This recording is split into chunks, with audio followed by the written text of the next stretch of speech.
Hello everyone and welcome back to another video from Finance and Crypto Guide. In this video, I'm going to show you how to log into your account on Kronos HR. So let's get started right away.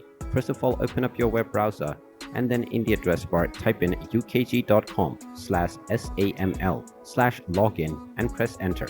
You will now be taken into the login portal for your Kronos HR account. Just type in the username that you have set while creating your account and then enter your account password underneath within the password box.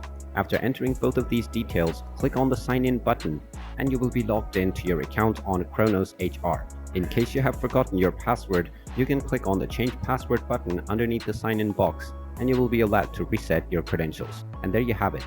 That is how easy it is to log into your Kronos HR account. If you find this video helpful, make sure you hit that like button and subscribe to our channel if you haven't done so already. Also ring that notification bell to never miss another update from us. Thank you for watching and I will see you again in the next video.